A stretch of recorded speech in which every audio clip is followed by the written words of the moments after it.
Amigo, buenas noches. En el libro de Éxodo, en el capítulo número 3, la semana pasada estábamos hablando de esa experiencia que Moisés tuvo al encontrarse con Dios. Y debemos hacer un breve repaso para entrar en el tema de esta noche. En Éxodo capítulo 3, versículo 12 en adelante, hay un encuentro, hay un acercamiento interesante entre Dios y Moisés. Dice el versículo 12, y él respondió, ve, porque yo estaré contigo, y esto te será señal de que yo te he enviado. Cuando hayas sacado de Egipto al pueblo, serviréis a Dios sobre este monte. Dijo Moisés a Dios, he aquí que llegó yo a los hijos de Israel y les digo, el Dios de vuestros padres me ha enviado a vosotros. Si ellos me preguntaren, ¿cuál es su nombre? ¿Qué le responderé? Y respondió Dios a Moisés, yo soy el que soy. Y dijo, así dirás a los hijos de Israel, yo soy, me envió a vosotros. Además, dijo Dios a Moisés, así dirás a los hijos de Israel, Jehová, el Dios de vuestros padres, el Dios de Abraham, Dios de Isaac y Dios de Jacob, me ha enviado a vosotros. Este es mi nombre, para siempre.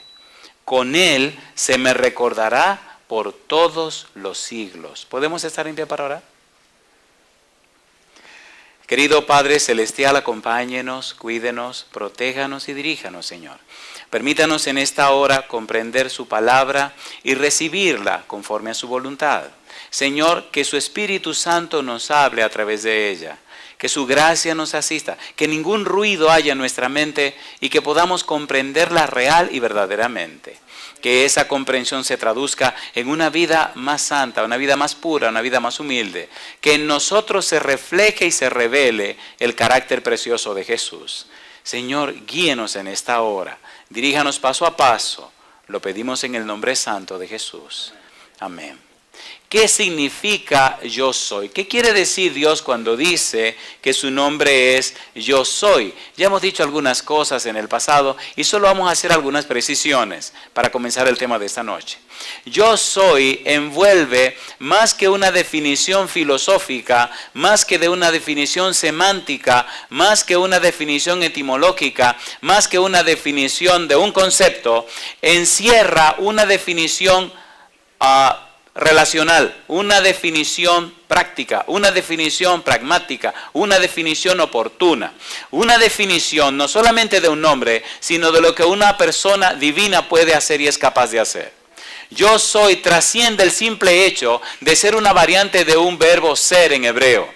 Va más allá del simple hecho de decir que significa el que tiene existencia en sí mismo. Es mucho más que decir que significa alguien que no tiene principio ni fin. Es más que eso. Yo soy significa que este personaje no está atrapado en el tiempo. No tiene pasado, ni presente, ni futuro. Para él siempre es un presente constante. Puede ver el pasado desde el presente. Puede ver el presente desde el presente. Y puede ver el futuro desde el presente. Yo soy significa alguien que ha sido, que es y que seguirá siendo. Yo soy es un personaje que aparece definiendo un nombre bajo las circunstancias de un pueblo que está esclavizado en una nación, la nación más poderosa del mundo. Está escogiendo como paladín a un hombre que solo tiene un palo en la mano. Y ahora le dice a ese hombre, vamos a cumplir una misión increíble para los hombres. Un hombre con un palo en la mano contra el ejército más poderoso de la tierra. Y detrás de él, el gran yo soy, el todopoderoso Dios. Y más adelante le dice, mira, yo me hablé a Abraham, le hablé a Isaac, le hablé a Jacob, con mi nombre todopoderoso, pero con mi nombre Jehová no me le di a conocer a ellos. De eso vamos a hablar mañana si Dios quiere. Es tan interesante estudiar el nombre de Dios. Es tan emocionante conocer y comprender el nombre de Dios, que entonces descubrimos que más que un nombre o título, Dios está presentando una función que Él quiere cumplir. ¿Cuál? Sacarnos de la esclavitud del pecado. Sacarnos de la esclavitud de Egipto y hacer de nosotros su pueblo, una nación santa y poderosa. ¿Tiene sentido esto, sí o no? ¿Sí o no? Por eso yo soy es trascendente. Yo soy va más allá de la comprensión humana. Hay un libro, maravilloso libro. El libro se llama El conocimiento del Dios Santo. El autor es A.W. y el apellido se escribe T-O-Z-E-R. En español se leería Tother.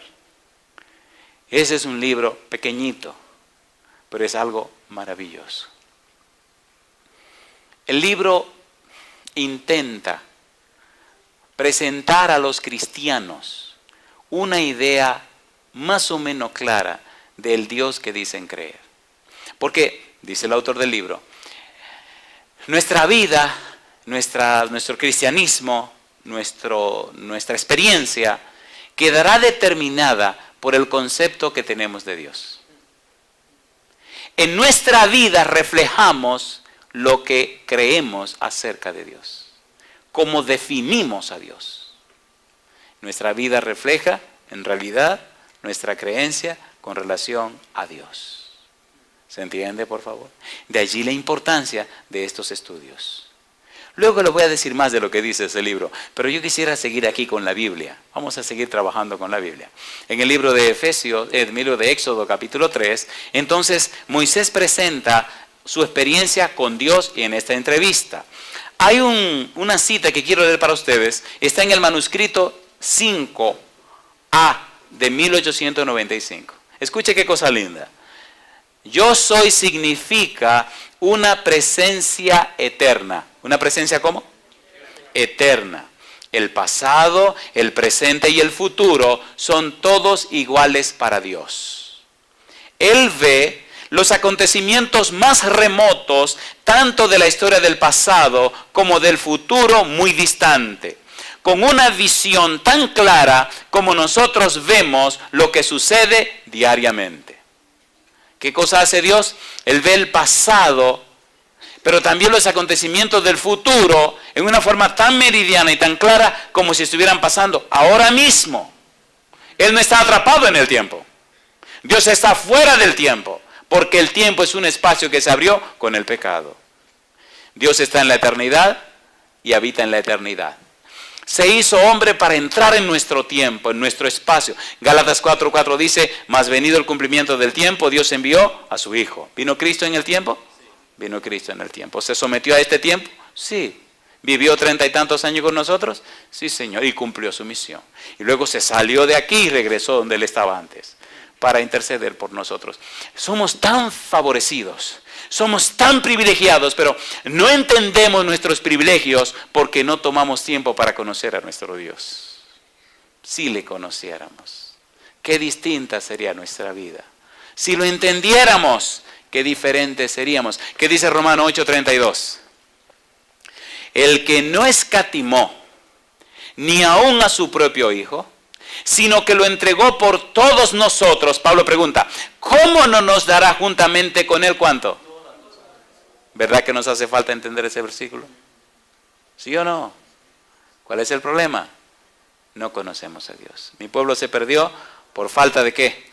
De conocimientos. Dice aquí el pensamiento, no sabemos lo que está delante de nosotros. Y si lo supiéramos, no contribuiría a nuestro bienestar eterno. Dios nos da una oportunidad para depositar fe y confianza en el gran yo soy. ¿Estaba esclavo el pueblo? Estaba esclavo. ¿Estaba siendo maltratado? Estaba siendo maltratado. ¿Estaban sufriendo? Estaban sufriendo. ¿Escogió Dios a Moisés para hacer un trabajo grande? Lo escogió Moisés. ¿Pero sigue esclavo el pueblo? Sigue esclavo. ¿Tenía Moisés que depositar fe en las palabras de Dios? Sí, Señor. Y aquí comienza la experiencia gloriosa que tiene todo cristiano. Nadie sale de la esclavitud del pecado si no tiene fe en el todopoderoso Dios. Porque sin fe es imposible agradar a Dios. Éxodo capítulo número 3. Y estamos repasando. En Éxodo 3, Dios dice a Moisés, número 1, ¿quién es Él? Capítulo 3, versículo 12 al 15. Yo soy Yahvé, yo soy el tetragramatón, yo soy YHWH, yo soy, tristemente la traducción de la Reina Valera, yo soy Jehová, pero ya explicamos el asunto de cómo apareció el nombre Jehová. Pero número 2, en el capítulo 3, Dios también le dice a Moisés qué hará él por su pueblo. Los versículos 16 en adelante aparecen unas frases poderosas. Por ejemplo, Dios le dice, yo os he visitado. Dios dice, he visto. Dios dice, os sacaré de la aflicción de Egipto. Dios dice, yo extenderé mi mano. Dios dice, heriré a Egipto. Y Dios dice, ustedes despojarán a Egipto.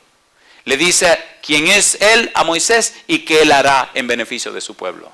Es el mismo Dios que tú tienes y yo tengo.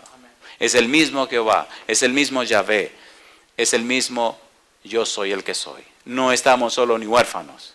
El problema es que no lo conocemos. Si lo conociéramos, las cosas serían diferentes. Y ahora sí vamos a entrar al trabajo de esta noche. Capítulo 4. Éxodo capítulo número 4. Hay 2 temas en el capítulo número 4 de Éxodo. El primer tema, pruebas de que Dios se le apareció a Moisés. Y el segundo tema, si quieren que nos adelantemos un poquito, tiene que ver no solamente con que Dios se aparece a Moisés. Es la pregunta, ¿es Moisés el hombre para la tarea? Y entonces aquí están las respuestas. Capítulo 4, Éxodo capítulo 4, versículo número 1. Veamos qué dice el verso 1. Entonces Moisés respondió diciendo, he aquí que ellos no me creerán, ni oirán mi voz, porque dirán, no te ha aparecido Jehová. Y Jehová dijo, ¿qué es eso que tienes en tu mano? Y él respondió, ¿qué cosa? Una vara. Hay 3 señales que Dios le da. La vara, número 2, la lepra, y número 3, la sangre. Trabajemos primero con la vara. En la época de Moisés y en el Medio Oriente, el significado de la vara era muy interesante y muy poderoso. La vara se comparaba, en ese tiempo, con un cetro de un rey o de una persona con poder y autoridad. La vara se convirtió en ¿qué cosa? En una serpiente. En la época de Moisés, principalmente en Egipto, la serpiente, especialmente la cobra, era símbolo de sabiduría y de inteligencia. Era símbolo de ser la reina de los animales. Hay una cosa interesante cuando se habla de la serpiente. ¿Han visto que la serpiente tiene la lengua cuando la saca dividida? La lengua de la serpiente, más que una lengua, es una antena.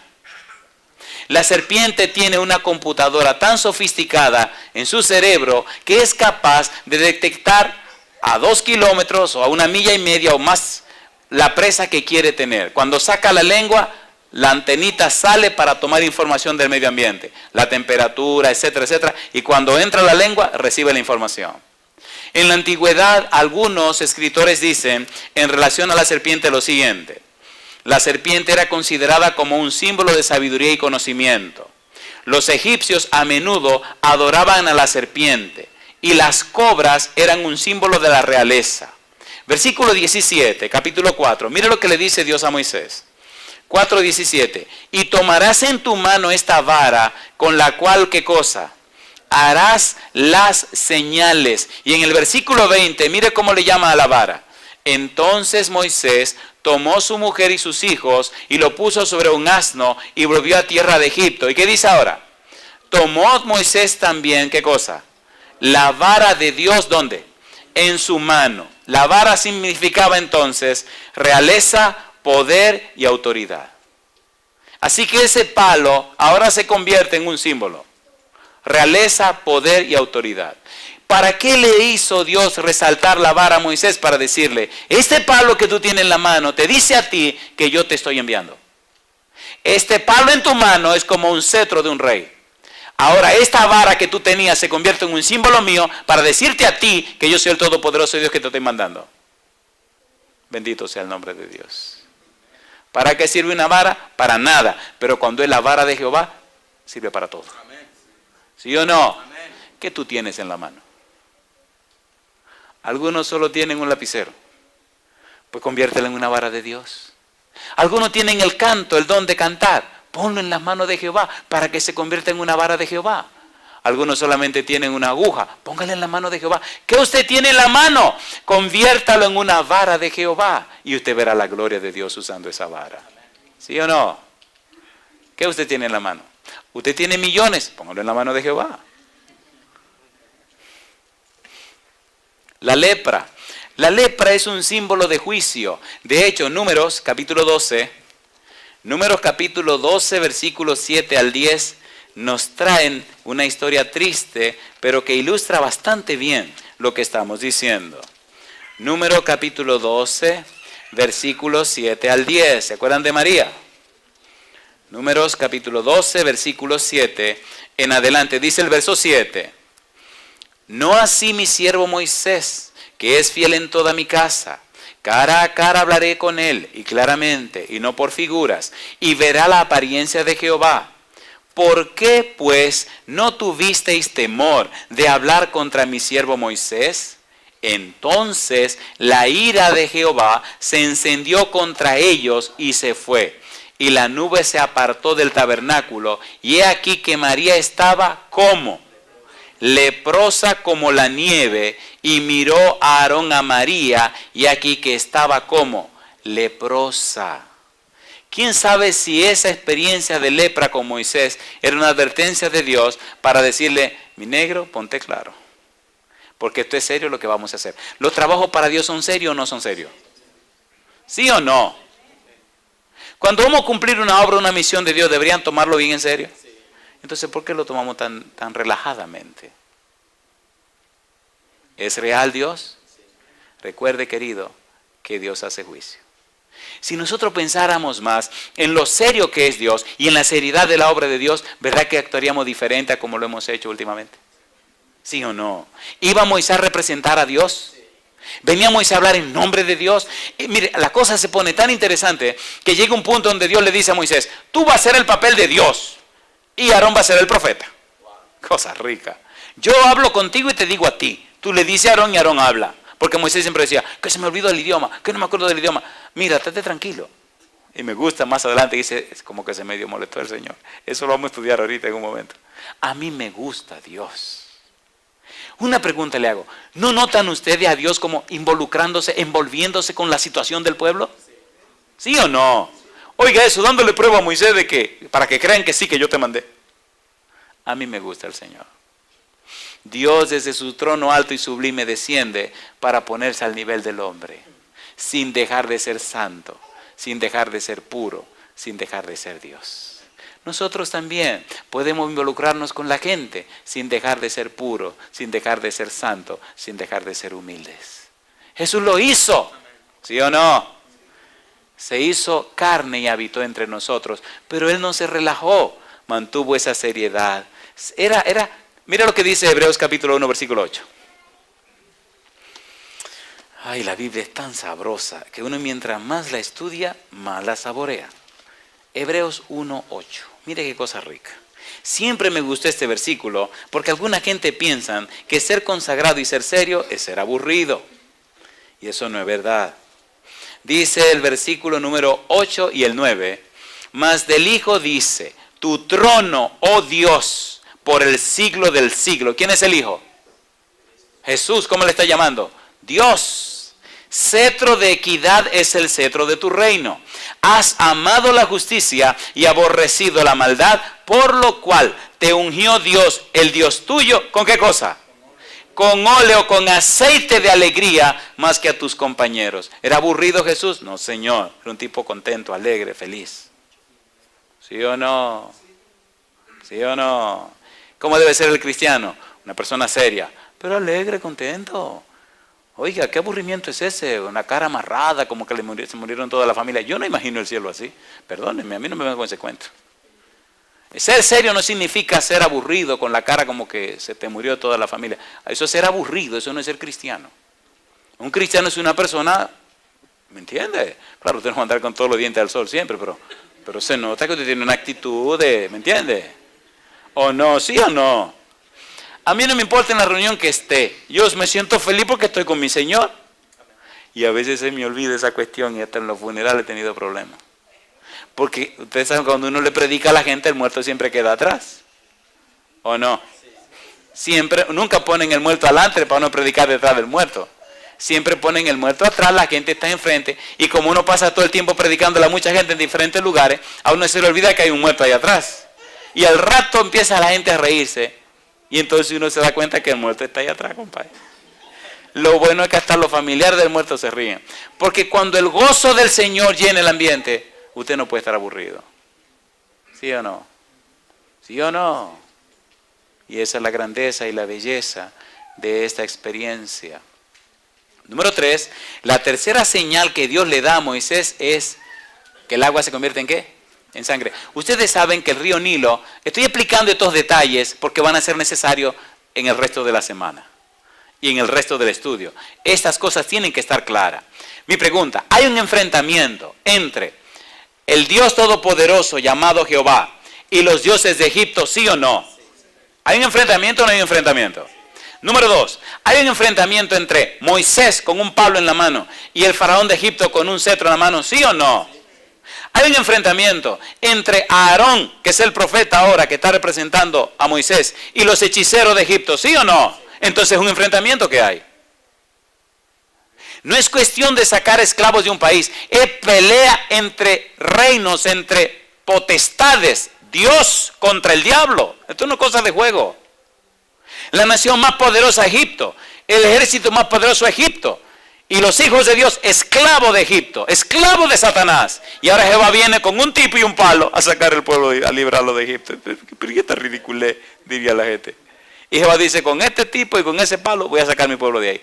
Y voy a hacer lo siguiente, voy a arreglar a todos los dioses falsos que ustedes tienen. Todos esos demonios que tienen, les voy a dar una pelea y los voy a sacar de ahí. Y después que lo arregla todito, entonces voy a sacar mi pueblo. Y nada más lo voy a hacer con este hombrecito aquí, con el palito este en la mano. Cosas ricas. ¿No es el Dios suyo también? ¿Sí o no? Ay, que el vicio, Dios está por encima de los vicios. Que el mal carácter, Dios puede cambiar ese carácter. Que la enfermedad, pero ¿qué es lo que Dios no puede hacer?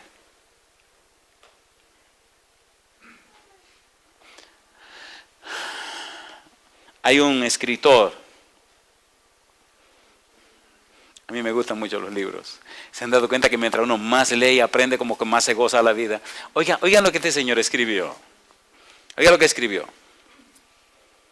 Estas señales muestran que Dios está con Moisés y que está activo en su medio. ¿Que está con quién?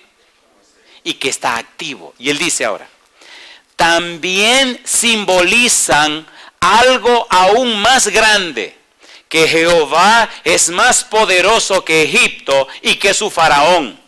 Aunque Israel es un pueblo esclavo y débil y Egipto es una potencia mundial, el Dios de Israel, Jehová, es capaz de vencer y derrotar a los dioses egipcios y por lo tanto a la nación y a su gobernante. Israel es débil, pero tiene un gran Dios. Aplicando esta lección, cualquier grupo de personas que realmente cree de esta manera en Dios será librado como Israel lo fue. Y mire qué cosa linda. La liberación de la esclavitud primero llega a la mente. Cuando la mente es liberada por medio de la fe en un Dios todopoderoso, es posible la liberación completa y real. Pero si usted no lo cree, si usted no lo acepta, no puede ser liberado. Cosa linda. ¿Es todopoderoso el Dios tuyo? Sí, Señor, pero tú lo crees. Tú lo conoces. ¿Qué es lo que te preocupa? ¿Qué es lo que te angustia? ¿Cuál es el problema? Entonces, descubre en ti, descubre en tu mente si en realidad cree y confía en ese Dios que tú dices creer. ¿Liberó Dios a su pueblo de Egipto? ¿Sí o no? ¿Acabó con todos los dioses falsos de Egipto? ¿Lo sacó por el desierto al pueblo? ¿Sí o no? Abrió el mar rojo, acabó con los ejércitos de Faraón. ¿Cuánto palo, cuánto garrotazo tuvo que dar Moisés con la vara? Ninguno. ¿Quién peleó por su pueblo? Jehová. ¿Cuántas espadas se enfrentaron entre el pueblo de Israel y el pueblo de Egipto? Ninguna. Ellos no tuvieron que hacer nada. De hecho, ay Señor, perdonen, a mí esto me emociona y me gusta. Hay una serie de trabajos que hicimos. La serie se llama Jehová peleará por ti. Una serie preciosa. Éxodo capítulo número 13. Me gustan estas palabras de Dios. Versículos 13 y 14. Mire qué cosa rica. Bueno, vamos a estar aquí hasta que el Espíritu nos diga, porque a mí se me olvidó ponerme el reloj esta noche. Así que cuando el Espíritu me diga pare, yo paro. Mentira, perdón. Cuando falten 5 minutos me avisan, por favor. 5 para las 8:30. Dice el versículo 13. Y Moisés dijo al pueblo, ¿qué dijo Moisés? Oh, perdón, ¿cuál es el incidente? Déjenme adelantarle un poquito esto. Llegaron frente al Mar Rojo. Detrás viene Faraón con su ejército. A la derecha están las montañas, a la izquierda las montañas. Así que ahora está la cosa interesante. Adelante el mar, a los lados las montañas y detrás viene el Faraón. Y el pueblo le dice, ¿y ahora qué? ¿No había suficiente tumba en Egipto que nos enterraran allá? Porque era un pueblo terrible. Esos tipos eran terribles. ¿Tenían fe esa gente? Se parecen mucho a otros pueblos, ¿verdad? Y allí se presentan. Y entonces le dicen a Moisés, ¿y ahora qué? Me gustan las palabras de Moisés. Mire las palabras de Moisés. Número 1 le dice a Moisés, ¿qué cosa? No temáis. Y número 2, párense firme. Y número 3, ved la salvación que Jehová hará hoy con vosotros. Porque los egipcios que hoy habéis visto, nunca más para siempre los veréis. ¿Cuándo actúa Dios? Cuando todos tus recursos se acaban. Cuando ya inventaste todo lo que tú podías inventar. Cuando ya se te acabaron las flechas. Cuando se acabó todo. Entonces comienza Jehová. Yo prefiero tirar la flecha del principio. ¿No se dan cuenta que uno se pone a inventar de todo? No dejes de inventar. Dígale, Señor, yo no puedo. Y póngase al borde de una vez. Señor, no puedo. Mi negro para un intento. Ningún intento. ¿No se han dado cuenta? A ver, ¿recuerdan cuando Jesús estaba durmiendo en la barquilla? En el barco, ¿se acuerdan o no se acuerdan? Se desató una tormenta. ¿Qué hicieron los discípulos? A pelear contra la tormenta. Y lucha para acá y lucha para allá. Y Cristo durmiendo. Y lucha para allá. Y de repente se está llenando de agua. Pues boten todo. Y empezaron a tirar todo al mar. Cuando ya botaron todo, la barquita seguía llenándose de agua. Y entonces se dieron cuenta que el Señor estaba ahí. ¿Y qué le dijeron a Jesús? Señor, no tiene cuidado que perecemos. ¿Cuántos iban a ahogar? ¿Cuántos iban a ahogar? En la mentalidad de los, usted no quiere decir, en la mentalidad de los discípulos, ¿cuántos iban a ahogar? Todos. Así que cuando le dijeron, no tiene cuidado que perecemos, ¿quién se iba a ahogar también? En la mentalidad de ellos, hasta Cristo iba a darse su chapuzón de agua ahí abajo también. ¡Qué barbaridad! No es lo que nos pasa a nosotros. El problema del ser humano es que el humano se enfoca en lo malo, se enfoca en la oscuridad. Pero no somos hijos de la oscuridad. Nosotros somos hijos de la luz. No somos hijos del diablo, somos hijos de Dios. ¿Se entiende o no se entiende? No somos de la mentira, somos de la verdad. Si nosotros somos de la luz, aprendamos a mirar la luz. Si ellos hubieran visto la luz, qué lindo cuando empezó la tormenta. Maestro, ¿qué pasa? Se avecina una tormenta. ¿Ah, sí? Sí, se ve que va a ser bien dura esta tormenta, Señor. Ah, no se preocupen. Mira, tormenta, desbarátate que tengo sueño. Y ya, eso hubiera sido todo. ¿Pero qué esperaron ellos? Que la cosa se pusiera crítica. Que la crisis fuera terrible. Que la cosa estuviera desastrosa. Para entonces decir, ya yo no puedo. ¿Sí o no? Diga, yo no puedo desde el principio, no sea bobo. No se esté arriesgando tanto y ay, si se le pasa la mano ya te lo arreglan. O sea, renuncia desde el principio. Señor, yo no puedo nada. No, yo no quiero hacer nada. Aquí estoy. Versículo 14. ¿Qué dice el 14? Jehová peleará por vosotros y ¿qué cosa? Y vosotros estaréis ¿cómo? ¿Qué significa tranquilos? Es lo que menos queremos hacer. ¿Sí o no? Pero póngame a hacer algo. Pero yo quiero hacer algo. Te está tranquilo. Sí, Señor, pero por lo menos déjame hacer algo. Te dije que te esté tranquilo. Eso es lo que tú vas a hacer, estate tranquilo. ¿Nos estamos tranquilos? No. Y a veces nos movemos tanto que Dios no tiene por dónde entrar para ayudarnos.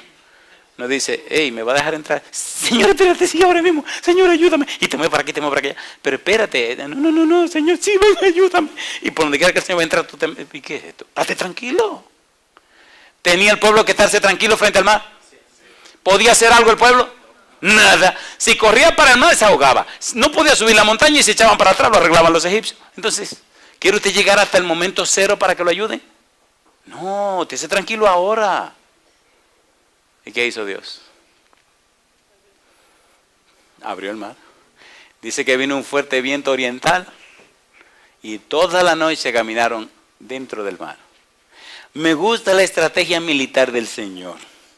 Papá Dios se la sabe toda. Ustedes saben que cuando el ejército de Faraón vino, la nube vino para atrás y se puso entre el ejército de Faraón y el pueblo de Dios. Pero también saben que el ángel que iba ahí vino y se puso también entre el ejército de Faraón y el pueblo. Y la nube era oscuridad para el ejército de Faraón, pero era luz para el pueblo de Dios. Así que el ejército de Faraón comenzó a perseguirlo y se metieron a la boca del lobo. Era de noche, se metieron al mar persiguiendo al pueblo de Israel, y después que estaban adentro fue que se dieron cuenta, compadre, que estaban dentro del Mar Rojo. Y toda la noche uno adelante y el otro atrás. Y cuando llegaron bien adentro del mar, el Señor le quitó la rueda a los carros y empezó a trastornarlo. Y entonces de la claridad de la mañana se ve que era bien ancho esa parte del mar. Entonces se dieron cuenta, compadre, que era una cortina de agua a la derecha y una cortina de agua a la izquierda. Ahí huyamos, dice uno, porque Jehová pelea por los israelitas. Huyamos. ¿Y tú te crees que yo te metí aquí para que huyan? Dice Jehová, para arreglarlo. Y cuando el pueblo ya iba saliendo, le dice él a Moisés, extiende la vara para que arreglen ahí a los israelitas. ¿Y qué hizo el Moisés? Extendió la vara. ¿Y qué pasó con el agua? Acabó con todos. ¿Quién peleó por el pueblo? ¿Quién peleará por ti? ¿Quién peleará por ti? ¿Quién te sacará de la esclavitud? Una pregunta, ¿estos son cuentecitos de hadas o son historias reales? ¿Son historias reales, sí o no? ¿Podemos confiar en ese Dios todopoderoso? ¿Sí o no? Tenemos que ser sacados ya de este Egipto mundanal para ser llevados a la Canaán celestial. ¿Sí o no? ¿Está Dios listo para llevarnos al cielo? ¿Sí o no? Yo imagino que las nubes en el cielo están todas listas y engrasadas. Los motores anillados y afinados para venir a buscarnos. Y los ángeles allá esperando el día y la hora que el Señor suene la campana para venir a recogernos. Yo sueño esa mañana gloriosa. Permita a Dios que usted pueda estar en ese día maravilloso y veamos la gloria de Jehová. Número 2, la segunda parte del capítulo 4 del libro de Éxodo, capítulo 4, versículo 10, Éxodo 4, 10 hasta el versículo 17, presenta las objeciones que Moisés plantea. Una de las objeciones de Moisés es que él es tardo en el habla y es torpe de lengua. Me gusta el versículo 12 del capítulo 4 por la frase que Dios usa. Atención predicadores. Éxodo 4:12. Ahora pues, dice Dios, ve y yo estaré, ¿con qué cosa dice? Con tu boca. ¿Y qué dice ahora? Y te enseñaré, ¿qué cosa? Y te enseñaré lo que hayas de hablar. Alabado sea el nombre de Dios. ¿Por qué tantas preocupaciones? Siéntese tranquilo y deje que Jehová trabaje. Estaré con tu boca y yo te enseñaré lo que debes hablar. ¿Cumple Dios su promesa? Si usted es un predicador, asegúrese de consagrarse a Dios. Asegúrese de presentar la palabra de Dios. Asegúrese de estudiar la palabra de Dios y asegúrese de recibir la unción del Espíritu Santo. Jesús dijo que el Espíritu Santo hablaría a través de nosotros. Y cuando eso ocurra, la gente cuando le escuche se dará cuenta que no es usted que está hablando, sino el Espíritu de Dios a través de usted. El resultado de sus predicaciones serán almas cambiadas y transformadas, vidas convertidas, corazones cambiados. Y usted notará cómo la predicación de Dios a través de usted es poderosa para la gloria de Dios, no para la gloria suya. ¿Sí o no? ¿Prometió Dios estar en la boca de Moisés? ¿Prometió Dios hablar a través de Moisés? Así lo hará a través de usted también, porque las promesas de Dios son fieles y son verdaderas. Dice Moisés en el versículo 14, envía a la persona correcta. Y a Dios no le gustó eso. Está poniendo demasiadas objeciones. Ya no es asunto de humildad. Ya es asunto como de cabezón, de cabezadura, de testarudez. Ven acá, ¿qué es lo que te pasa a ti? Me gusta, papá Dios, versículo 14. Mira lo que dice el versículo 14. Me gusta cuando el Señor, aquí dice la Biblia, dice el 13, oh Señor, envía, te ruego por medio del que debes enviar. 14. Entonces, ¿qué dice? Jehová se enojó contra Moisés. Interesante estudiar la palabra se enojó. ¿Qué significa enojarse? En el lenguaje, en el concepto, en la persona de Dios. Me gusta lo que escribió este autor. El enojo de Dios muestra que está involucrado y que interactúa verdaderamente con las personas. ¿Que está como Dios? involucrado. ¿Y qué está haciendo qué cosa? Interactuando con las personas. No es un asunto de que yo estoy arriba y tú estás allá abajo. No, yo bajé para que estemos aquí al lado uno de otro. Le dijo Dios que iría con Moisés a trabajar con el pueblo en Egipto, ¿sí o no? Capítulo 3, versículo 12. Yo estaré contigo, yo voy a ir contigo. Somos compañeros de trabajo, Moisés. Tú y yo. Y Moisés con más excusa y más por mira, espérate un momento. Me gusta, papá Dios. Mira, vamos a ver. O sea, tú estás poniendo demasiadas cosas. Yo me estoy involucrando en eso también. Así que mi enojo es el resultado de que tú como que no me estás entendiendo. Pero tú no sabes con quién que tú estás hablando, muchacho. Nos mandó Dios a predicar. Prometió que iría con nosotros. Dijo Jesús que estará con nosotros todos los días hasta el fin del mundo. Entonces, ¿qué es lo que nos pasa a nosotros? ¿Por qué estamos tan flojos en la predicación del Evangelio? ¿Por qué no estamos sacando a los hijos de Dios de Egipto, del pecado y de la maldad? ¿No nos mandó Dios a nosotros como Moisés? ¿Sí o no? ¿No nos sacó a nosotros también? Entonces, ¿qué es lo que estamos haciendo? Dice este autor, me encanta esta parte, el enojo de Dios muestra que está involucrado y que interactúa verdaderamente con las personas. No está lejos de su pueblo en un sentido emocional. Si queremos que Dios sufra con nosotros y ame con nosotros, debemos también esperar el enojo de Dios. El enojo de Dios es instructivo. Le dice a Moisés que está en el camino equivocado. Moisés aprende la lección y no protesta más. Se me ofendió el tipo, así que mejor me estoy tranquilo. Mira lo que dice la Biblia, qué cosa linda. Dice en los versículos 15 al 17 del capítulo 4. Dice el versículo 15, tú hablarás a él y pondrás en su boca las palabras. Y yo estaré con tu boca y con la suya. Y os enseñaré lo que hayáis de hacer. Y él hablará por ti al pueblo. Él te será a ti en lugar de boca y tú serás para él en lugar de Dios. Y tomarás en tu mano esta vara con la cual harás las señales. Así se fue Moisés y volviendo a su suegro Jetro le dijo, iré ahora y volveré a mis hermanos que están en Egipto para ver si aún viven. Y Jetro dijo a Moisés, ve en paz. Se acabaron las protestas. Se acabaron las objeciones. Sí, Señor, yo voy. ¿No le parece que el Señor tiene que dar un aloncito de oreja a nosotros también para ir? ¿Sí o no? Hay un himno que dice, si no lo hago yo, entonces ¿quién lo hará? Ha impresionado mucho mi corazón ese himno. Hay billones de seres humanos perdidos y perdiéndose en el mundo y hay millones de cristianos haciendo nada. Nada. Con una agenda personal que no funciona, ni avanza, ni para adelante, ni para atrás. ¿No se han dado cuenta? ¿Sí o no? ¿Tenía Moisés la prerrogativa de decirle a Jehová, no, se acabó y me voy? Sí, Señor. Pero ¿aceptó Moisés la dirección y la instrucción de Jehová? ¿Logró Dios con Moisés lo que quería? ¿Puede hacerlo con usted? ¿Hay mucha gente esclava en Egipto todavía? ¿Sí o no? Me encanta ir a los diferentes lugares, a los diferentes países que voy, porque la primera noche, cuando recibo a toda la gente, hay tantas caras diferentes y tantas cosas distintas. Y a medida que pasa la noche, puedo ver cómo el Espíritu Santo va cambiando los semblantes de las personas. Y cómo va naciendo en su rostro la esperanza y la fe y la confianza en Dios. Y cómo al final de la jornada las almas se entregan al Señor para la gloria de su nombre. ¿Puede hacerlo contigo el Señor? ¿Cuántos creen que Dios sí puede hacer con su vida obras maravillosas y milagros poderosos? Alabado sea el Señor. ¿Cuál fue el procedimiento? Recuerden que el tema de esta noche se llama el nombre y el método. ¿Qué es un método? La palabra método significa el camino a seguir. Es decir, cómo vamos a hacer las cosas. Dios le explica a Moisés cómo vamos a hacer las cosas.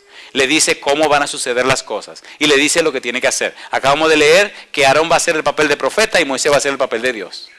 Pero ahora, cuando Moisés se dirige hasta la ciudad, Dios le indica a Moisés cuál es el orden en que él debe actuar. Primero, habla con Aarón. Segundo, habla con el pueblo. Y después, habla con Faraón. Qué cosa linda. Nuestro Dios es un Dios de orden. Aquí hay una lección muy linda en las iglesias. Si usted tiene una idea o lo que sea, primero hable con Aarón, con el sacerdote de la iglesia, el pastor. Segundo, hable con la junta, el pueblo. Y si la cosa no pasó del pastor y la junta, tranquilícese. Porque hay mucha gente con unas luces nuevas ahora y muchas cosas raras. Y no hablan ni con pastor ni con junta, sino que van derechito al pueblo. Y cuando le dañan la cabeza a 2 o 3, que se encienden aquellos también, porque hay gente que andan buscando alguna razón para encenderse. Como que andan, como la época de los jueces, que andan buscando algo para distraerse.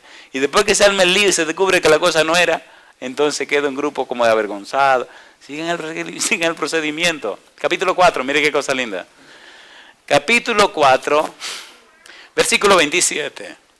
Y Jehová dijo a Aarón, ve a recibir a Moisés al desierto. Y él fue y lo encontró en el monte de Dios y le besó. Entonces contó Moisés a Aarón todas las palabras de Jehová que le enviaba y todas las señales que le había dado. Y fueron, Aarón aceptó lo que Moisés le dijo. Ahora Moisés y Aarón, ¿a dónde fueron? Al pueblo. Cosa linda, mira lo que dice aquí. Y fueron Moisés y Aarón y reunieron a todos los ancianos de los hijos de Israel. ¿A quién le reunieron primero? A los ancianos, a los líderes. ¿Y qué le dijeron? Y habló Aarón acerca de todas las cosas que Jehová había dicho a Moisés e hizo las señales delante de los ojos de quién ahora? Del pueblo. ¿Le dio Dios a Moisés 3 señales? Ahora él hizo las señales. O sea, ustedes quieren ver que sí me habló. Miren aquí. ¡Pah! Y miren aquí. ¡Ra! ¡Ra! Cosa linda. ¿Le está dando las señales, sí o no? Pues eso fue lo que le dio el Señor. Mire qué cosa linda, versículo 31. Y el pueblo creyó, y oyendo que Jehová había visitado a los hijos de Israel y que había visto su aflicción, ¿qué hizo el pueblo? Cuando el pueblo cree, adora. Cuando la gente conoce a Dios, adora. Adorar no es solo venir a un culto de la iglesia. Adorar es un estilo de vida. Adorar es saber que estás caminando al lado del Dios Todopoderoso. Adorar es saber que estás viviendo en la presencia del Dios Todopoderoso. Adorar es reflejar en tu vida la santidad de tu Dios. Adorar es dar a conocer las virtudes de aquel que te llamó de las tinieblas a su luz admirable. Adorar significa que los atributos de Dios se ven en tu vida. Significa que los perfiles de Dios se ven en tu vida. Significa que el carácter de Dios se refleja en tu vida. Adorar significa que todo el universo te está contemplando y está entendiendo y comprendiendo la santidad del carácter de Dios. 1 Corintios capítulo 4, versículo 9. Adorar es más que celebrar un culto. Adorar es más que cantar una alabanza. Adorar es más que participar de un sermón. Adorar es vivir una experiencia. Es vivir una relación real y personal con Dios. 1 Corintios 4:9. Y mira qué ocurre entonces. El resultado de esa adoración, el resultado de ese conocimiento de Dios, el resultado de esa experiencia con Dios, el resultado de esa entrega a Dios, el resultado de esa intimidad con Dios se traduce en algo que va más allá de la tierra, algo que trasciende lo humano, algo que se proyecta a la eternidad. Algo que se convierte entonces en una lección, no solo para los hombres, sino para los ángeles en el cielo y para todo el universo. 1 Corintios 4:9, mire qué cosa linda. Dice el verso 9, porque según pienso, Dios nos ha exhibido a nosotros, los apóstoles, como postreros, como sentenciados a muerte, pues hemos llegado a ser, ¿qué cosa? Espectáculo, ¿a quién? Al mundo, ¿a quién más? A los ángeles, ¿y a quién más? ¿Dónde viven los ángeles? ¿Y los hombres? ¿Y qué es ese mundo, ese cosmos? Todo el universo. Así que si somos adoradores de Jehová, en nuestra vida se verá el carácter precioso de Jehová. Ser adorador de Jehová significa que estamos en la presencia de Jehová. Que su luz maravillosa ilumina nuestra luz, nuestro ser. Que su brillo se refleja en nosotros. Y que al mirarnos y contemplarnos, la gente puede saber que estuvimos con Jehová. ¿Qué pasaba con Moisés en la montaña? ¿Cuántos días duró con Dios la primera vez? 40. ¿Y la segunda vez? 40. ¿Y la segunda vez qué tuvieron que poner en la cara? ¿Por qué? Porque la cara le brillaba, porque había estado en la presencia de Jehová. Qué cosa linda. ¿Es lindo eso o no es lindo? ¿Sí o no? Necesitamos experiencia. No habrá que hablar. Solo habrá que vivir la experiencia con Jehová y la gente seguirá nuestro ejemplo, porque el poder de Dios estará con nosotros. Una pregunta, queridos. ¿Tiene sentido lo que estamos haciendo? Estamos perdiendo nuestro tiempo. ¿Esto es práctico o no es práctico? ¿Es real o no es real? Esto es una filosofía. ¿Vivió Moisés esa experiencia? ¿Habló con Aarón Moisés? ¿Moisés y Aarón hablaron con el pueblo? ¿El pueblo entendió? ¿Adoraron? Sí. Y Moisés dijo, esto está bueno. Aarón aceptó el mensaje, los ancianos y el pueblo. Así que Faraón, seguro que esto es un clavo pasado. Clavo pasado. ¿Quién estaba con Faraón? El diablo.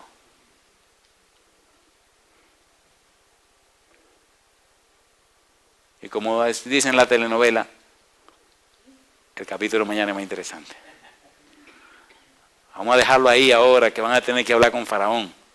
Están preparándose para ir. Mañana tenemos que seguir ahí. El tema de mañana es muy interesante. Pero vamos a completar el tema de hoy. Hablemos un poquito de la adoración. Es interesante encontrar. Le dije que me dijeran el asunto del tiempo. 8 y 8. Oh, pero si tenemos la noche, está jovencita la noche todavía. No, esta noche está nuevecita todavía.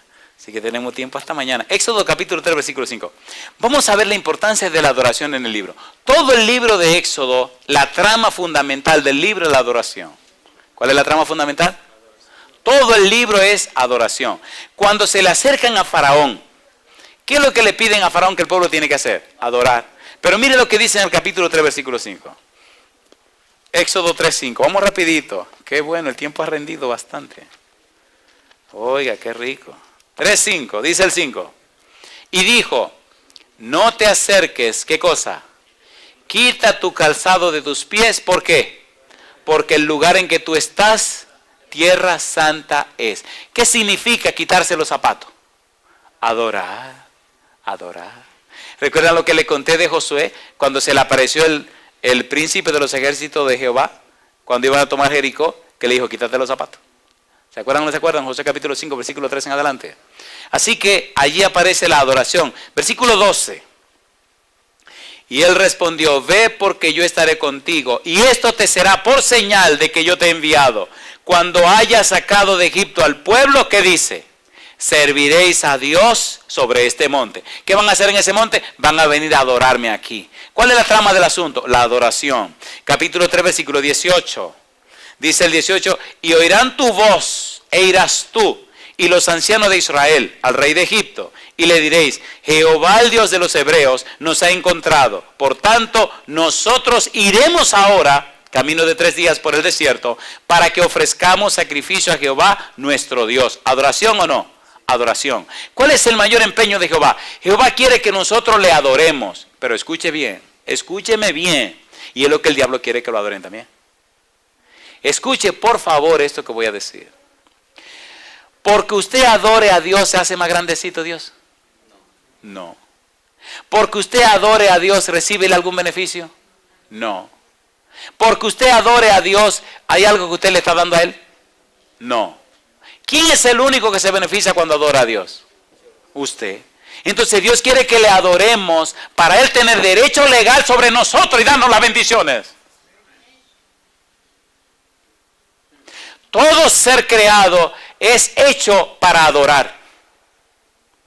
Usted o adora a Dios, o adora a Satanás, o adora al yo.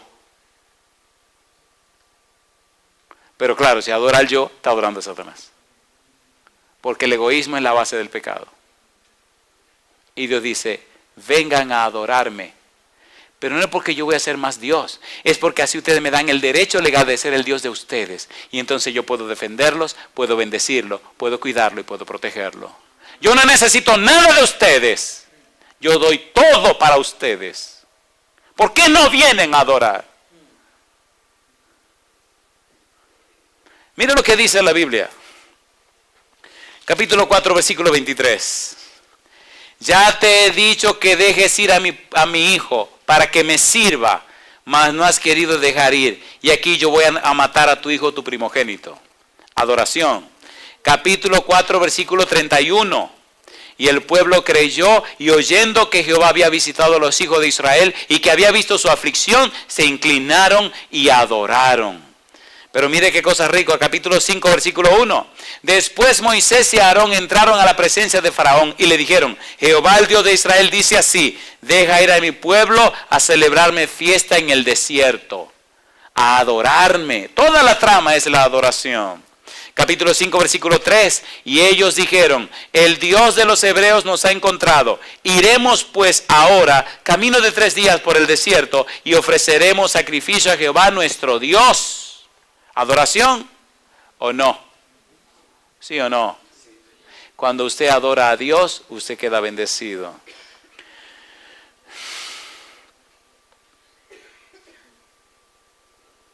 La razón más profunda y fundamental del libro de Éxodo y del Éxodo mismo es la adoración. Si Jehová es en verdad Señor de todos, debe ser adorado. Los estudiosos de la Biblia no pueden evitar comparar este Éxodo israelita para adorar con el Éxodo final de este mundo rumbo a la Canaán celestial. ¿Sí o no? Y es lo que dice este otro autor.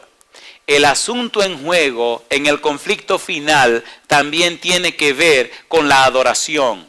Dios debe liberar a su pueblo de la persecución de quienes lo obligarían a adorar a la bestia. Debe hacerlo para que puedan adorar al Dios verdadero de manera correcta. El tema en juego para todas las personas de todos los tiempos es si adorarán a los reyes y los reinos de este mundo o al rey y el reino del Señor, el Dios verdadero. ¿A quién está adorando usted? Todo lo que ocupa el lugar de Dios en nuestra vida se convierte en un ídolo. Y un ídolo es lo que ocupa el lugar de Dios en nuestra vida. ¿A quién estamos adorando? Si usted quiere saber a quién está adorando, mire su vida, mire su carácter. ¿A quién se parece usted? Siempre nos parecemos a aquello que adoramos.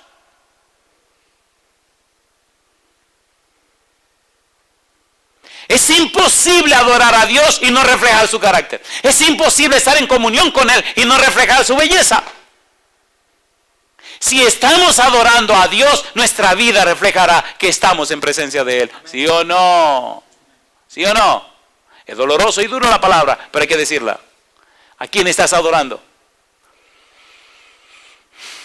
Dice en el camino a Cristo, ¿para quién son tus más secretos motivos?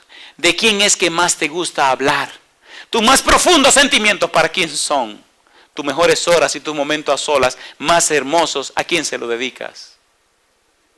Si estás en comunión con Dios, si estás lleno de la presencia de Jesús, si el Espíritu ha ungido tu vida, los demás notarán el perfume, el aroma y la fragancia de Dios reflejado en la vida tuya.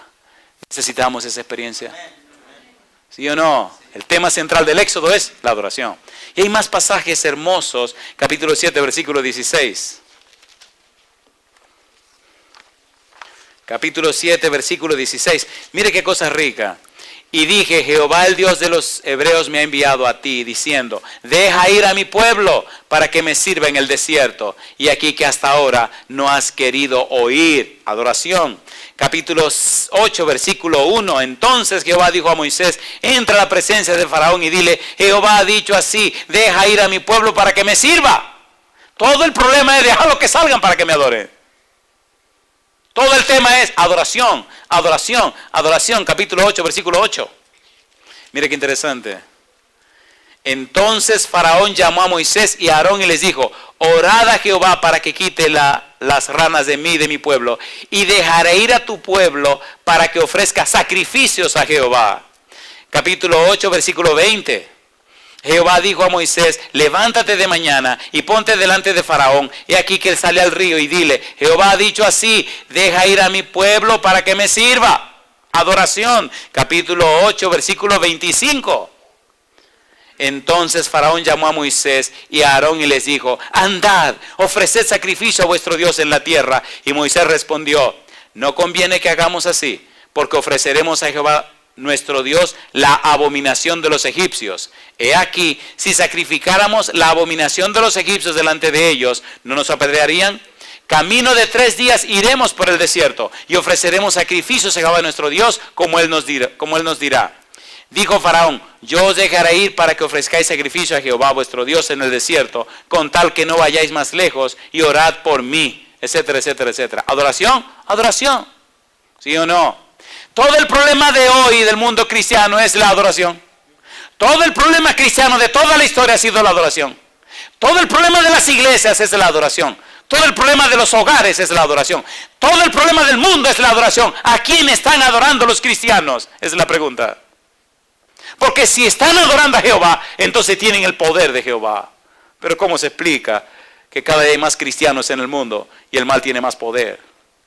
como se explica las iglesias cristianas tan pobres y haciendo todo tipo de musaraña y de moriquetas para traer almas a los pies de Jesús, cuando tenemos un Dios todopoderoso? ¿Cómo se explica iglesias cristianas haciendo marketing para ganar almas? ¿Qué relajo es ese? ¿Qué es eso? La única que negocia con las almas de los hombres es Babilonia, lo que dice en el libro de Apocalipsis capítulo 18. ¿Dónde está la adoración a Jehová? ¿Dónde está el poder de Jehová? ¿Dónde está el poder de Dios en su pueblo? ¿Qué está pasando con nosotros? ¿Sí o no? ¿Sí o no? ¿Cuánta capacitación tenía Pedro? Ninguna. ¿Y el diácono Felipe? Ninguna. Pero estaban ungidos con el Espíritu de Dios. Adoraban a Jehová.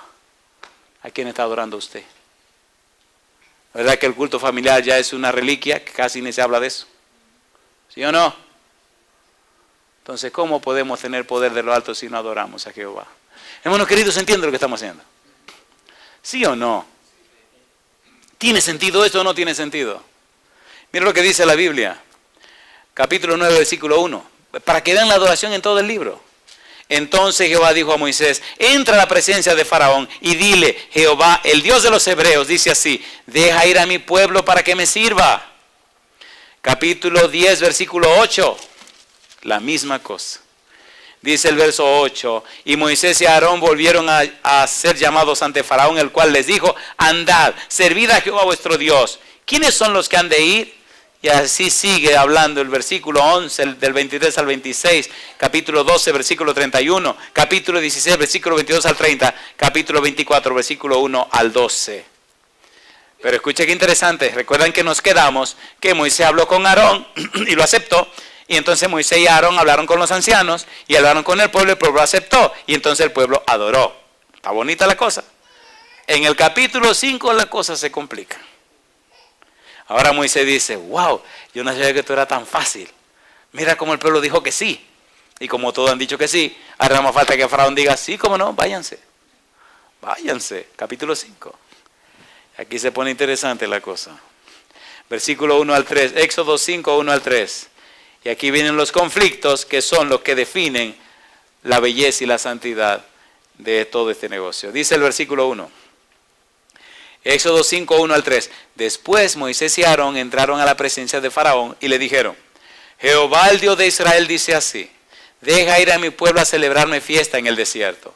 Y Faraón respondió: ¿quién es Jehová para que yo oiga su voz y deje ir a Israel? Yo no conozco a Jehová, ni tampoco dejaré ir a Israel. Y ellos dijeron: el Dios de los hebreos nos ha encontrado. Iremos pues ahora, camino de 3 días por el desierto, y ofreceremos sacrificios a Jehová nuestro Dios, para que no venga sobre nosotros con peste o con espada. Esa última parte se la añadió Moisés, o se la añadió Aarón. Dios no dijo eso. ¿Vieron la última parte de que iba a venir a castigarlo? Dios no dijo eso. Esa era la actitud de los dioses falsos. Esa no es la actitud del Dios nuestro. Así que después podemos estudiar esa partecita, pero ahora nada más quería decírselo. Cuando Dios lo mandó, no dijo que lo iba a castigar. Número 1, la pregunta de Faraón: ¿quién es Jehová? Versículo 2. Número 2, versículo 9. Miren lo que hace Faraón. Y aquí hay mucho que decir. Verso 9. ¿Qué dice el verso 9? Agrávese la servidumbre sobre ellos, para que se ocupen en ella y no atiendan a palabras mentirosas. Versículo 18. Id pues ahora y trabajad. No se os dará paja y habéis de entregar la misma tarea de ladrillo. En el capítulo 5, versículo 7, no le van a dar paja. En el capítulo 5, versículo 14, entonces lo azotaron. Y azotaban a los capataces de los hijos de Israel, que los cuadrilleros de Faraón habían puesto sobre ellos, diciendo: ¿por qué no habéis cumplido vuestra tarea de ladrillo, ni ayer ni hoy como antes? Mañana vamos a estudiar que esos capataces eran israelitas, pero los cuadrilleros eran egipcios. Así que la estrategia egipcia para gobernar los esclavos era interesante. Los cuadrilleros eran egipcios, pero los capataces eran judíos. Así que había judíos obligando a judíos a trabajar. La paliza se la dan a los capataces porque son judíos, para que obliguen a los judíos a trabajar. Y los egipcios estaban afuera, mirando el show o contemplando el problema. Y vamos a terminar hoy con el reclamo de Moisés, capítulo 5, versículo 22 y versículo 23.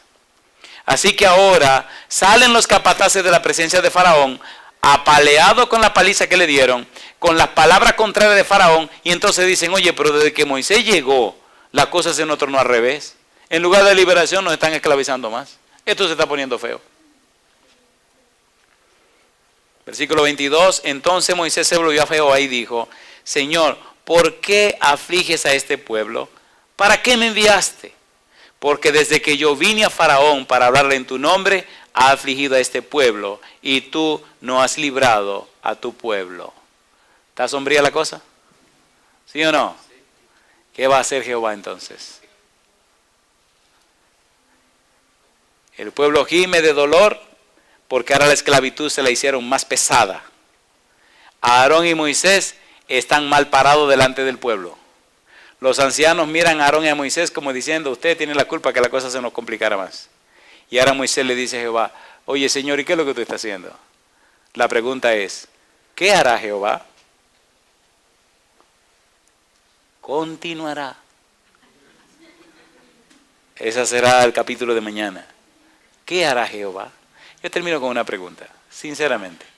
¿Necesitamos una experiencia nueva con Jehová? ¿Sí o no? Vamos a ser sinceros, ¿sí o no? Oiga, usted no se cansa de vivir la misma vida de la misma manera todo el tiempo. Yo le voy a ser honesto, yo no podría vivir una vida cristiana así como la vida de la puerta, que va y que viene. Que va, ay no. Cuando yo conocí a Dios tenía 19 años. Y le dije, mira, si tú eres real, Señor, yo quiero que caminemos de la mano. Pero yo necesito saber que tú estás conmigo.